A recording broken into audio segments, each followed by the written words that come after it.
The Mystery of Marriage, Part 2, The Beginning of Always, a Prayer of St. G. Lying under such a myriad of stars and toward the sea's black horizon, we saw ourselves rise and walk out to stand barefoot in the sand, to watch the pale surf ruffle all down the shore and roll and crash and darken again. Back at the fire I kneeled and smoothed your hair as you slept and said, if I were God, I would have made the world just so and no different. The winds were warm about us. The whole earth seemed the wealthier for our love. And see, the stars passed through our souls. And so we thought to change the world, our world, and for a time the sense of it lasted. Who, being loved, is poor? Each says to the other, I do love nothing in the world so well as you. Isn't it strange? We loved with a love that was more than love, against reason, against promise, peace, hope, against happiness, against all discouragement that could be. And some of these came true. Actually, all of them came true. We wed, and each thought silently to the other, I've found for the first time what I can really love. Remember tonight, for it is the beginning of always. Each aware of being half a person until now. The other half we had somehow lost. But lo, this was your purpose, that we demise to half, become a valence, needing such a love. And do you, Lord, have love enough for us? Of course, but here is how you visited it to us. It is an honored thing, the marriage bed of purity, the best we have on earth. Beyond it, something more, but in those first and later bursts of love, we thought of nothing to surpass. We to thee, the surpassing God, in our usual condescension to your consummate being. In ancient times, the patriarchs pledged not to give in marriage their daughter, or take the sons to treaty with the heathen. They would not make themselves unclean by covenant to impurity. In this they were as bound as to your commandments. But now we know how all the world mixed to evil, and to ways which cannot be sorted back to rectitude. Human law superseded the divine, as it is this day. The wedding banquet is ready, and with many improperly clothed. The bride of Christ wears the sparkling linen of your righteousness. The kingdom of heaven is like unto a certain king, which made a marriage for his son. Many were bidden to come, but all had excuse. It is a royal feast with Eastern liberality, all fineness and goodness. Yet the rebellious would not come to the everlasting happiness which marriage depicts. We are careless and think not upon the jewels of life and after. While from the waysides are gathered the poor and insufficient to the world, but sufficient to you.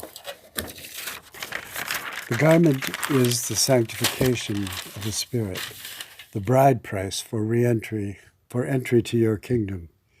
And we shall not earn this sanctity, for we are unable, but by you it is freely given to us. Little appreciated is the custom of giving 2 invitations to a feast. Insolently they would not come, with aversion to your gospel and the ordinances of it. The depravity of man is against things spiritual, freely given. We choose to work our way to somewhere unknown. So it is with the gospel, twofold. One, outward to work upon the minds of men, all refractory.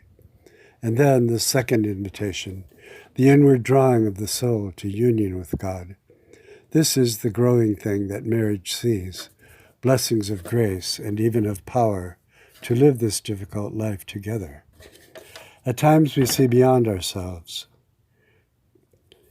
He stepped down, trying not to look long at her, as if she were the sun, and saying, you and I, it's as though we have been taught to kiss in heaven and sent down to earth in each other's arms. Also saying, each time you happen to me, all over again. Soul meets soul on lovers' lips. When touched, they blossom like a flower. To love another person is to see the face of God.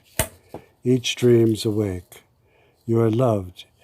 If so, what else matters? The rest of the world seems to vanish. Whatever souls are made of, yours and mine are the same. Here is what we dreamed. We would be together and have our books, and at night to be warm in bed together, with the windows open and the stars bright. But of course there is more, much more. Was I smiling in my sleep? You are why. The remedy for love, love more. Love composed of a single soul inhabiting two bodies. Then in heaven the reverse, each eternal and individual soul, together in one flesh. We enter a temporary madness, breathless, intrigued, entwined, dual imagining, and at last convincing. He for her, she for him, forever. Half agony, half hope.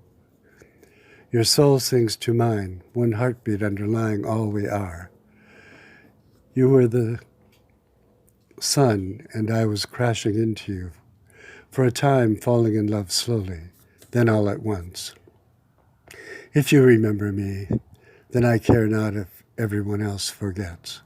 I wish you to know that you have been the last dream of my soul. In any lifetime, any world, I would find you, I would choose you. May I live to be 100, less one day, and you that later day, but so alone I could not die. What will be the moment of that last parting? I dare not think it, but surely, Lord, you have known these things. Is there a grand scheme? Of course there is, that all men may know the joy of being known and loved so well, as from before time. For it is so. Amen.